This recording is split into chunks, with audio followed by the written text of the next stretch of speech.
پاک افغان سرحد پر کشیدگی کے بعد پاک افواج نے افغان طالبان اور فتنۃ الخوارج کے ٹھکانوں کے خلاف بھرپور جوابی کارروائی کا آغاز کر دیا ہے۔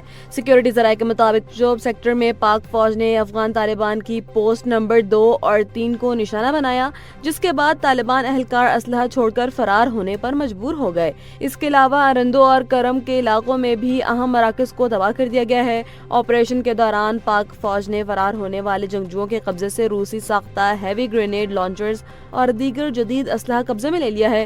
سیکیورٹی حکام نے واضح کیا ہے کہ یہ آپریشن تمام اہداف کے حصول تک پوری قوت کے ساتھ جاری رہے گا۔ ایران کی جانب سے خلیجی ممالک میں موجود امریکی فوجی اڈوں اور توانائی کی تنصیبات پر ڈرون اور میزائل حملوں کے بعد پورے خطے میں ہائی الرٹ جاری کر دیا گیا ہے۔ قطر کی وزارت دفاع نے تصدیق کی ہے کہ آج صبح دوحہ کو نشانہ بنانے والا میزائل کامیابی سے مار گرایا گیا ہے۔ کویت میں صورتحال اس وقت سنگین ہوئی جب ایئرپورٹ کے فیول ٹینکس پر ڈرون حملے کے نتیجے میں 2 سیکیورٹی اہلکار جاں بحق ہو گئے۔ بحرین کے علاقے 17 میں ہونے والے حملوں میں بچوں سمیت 32 افراد زخمی ہوئے، جبکہ منامہ میں ایک رہائشی عمارت پر ڈرون گرنے سے ایک خاتون ہلاک ہو گئی۔ متحدہ عرب امارات میں اب تک 1000 سے زائد حملوں کا مقابلہ کرنے کا دعویٰ کیا ہے، جہاں ابوظہبی میں ملبہ گرنے سے ایک پاکستانی شہری بھی جاں بحق ہوا ہے۔ سعودی عرب نے اپنے سرحد کے قریب شیبہ آئل فیلڈ پر آنے والے متعدد ڈرونز کو تباہ کر کے بڑی تباہی سے بچا لیا ہے۔ مشرق وسطی میں ابتر سیکیورٹی صورتحال اور لاجسٹک مسائل کی وجہ سے افغانستان اور سری لنکا کے درمیان schedule white ball cricket series کو باقاعدہ طور پر ملتوی کر دیا گیا ہے۔ افغانستان کرکٹ بورڈ کے مطابق یہ سیریز 13 سے 25 مارچ تک متحدہ عرب امارات کے شہروں دبئی اور شارجہ میں کھیلی جانی تھی، جس میں 3 T20 اور 3 ون ڈے میچز شامل تھے۔ خطے میں فضائی سفر اور سیکیورٹی خدشات کے پیش نظر دونوں بورڈز نے باہمی رضامندی سے اس سیریز کو اب 2026 کے آخر تک ری شیڈیول کرنے کا فیصلہ کیا ہے۔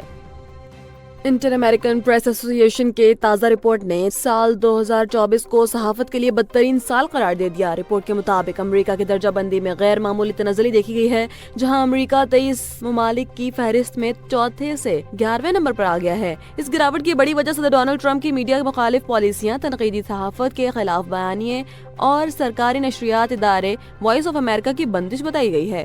رپورٹ میں وینزویلا اور نکاراگو کو اظہار رائے سے محروم بدترین ممالک قرار دیا گیا ہے، جبکہ کینیڈا اور برازیل بہترین کارکردگی والے ممالک میں شامل ہیں۔ ناسا کا 1300 پاؤنڈ وزنی خلائی جہاز وین ایلن پروب اے، جو 14 سال قبل خلا میں بھیجا گیا تھا، آج 11 مارچ 2026 کو زمین کے ماحول میں دوبارہ داخل ہو رہا ہے۔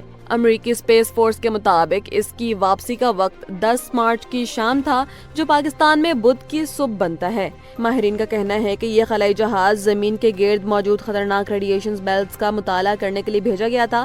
اگرچہ یہ مشن 2034 تک خلا میں رہنا تھا، لیکن حالیہ برسوں میں سورج کی غیر معمولی سرگرمیوں نے زمین کی بالائی فضا کو پھیلا دیا ہے، جس کی وجہ سے یہ جہاز توقع سے 8 سال پہلے زمین کی طرف کھینچا چلا آیا۔ ایران اور امریکہ اور اسرائیل کے درمیان جاری براہ راست جنگ میں اس وقت شدید شدت آ گئی ہے، جب ایرانی پاسداران انقلاب نے کویت میں قائم امریکی فوجی اڈے کو نشانہ بنانے کا دعویٰ کیا ہے۔ اس کے ساتھ ہی ایران نے اسرائیل کے سب سے بڑے ہوائی اڈے بن گوریان ایئرپورٹ پر میزائلوں کی بارش کر دی ہے، جس سے وہاں بڑے پیمانے پر آگ لگنے اور دھماکوں کی اطلاعات موصول ہوئی ہیں۔ ایرانی میڈیا کا دعویٰ ہے کہ اسرائیل کا دفاعی نظام ان میزائلوں کو روکنے میں ناکام رہا۔ دوسری جانب اقوام متحدہ میں ایرانی سفیر نے ہولناک انکشاف کیا ہے کہ امریکی اور اسرائیلی بمباری میں اب تک 1300 سے زائد شہری جاں بحق اور 9000 سے زائد مقامات، جن میں 7000 سے زائد رہائشی مکانات شامل ہیں، یہ سب تباہ ہو چکے ہیں۔ امریکہ نے ان حملوں کے جواب میں ایران کی مکمل شکست تک اپنی فوجی کارروائیاں جاری رکھنے کا اعلان کر دیا ہے۔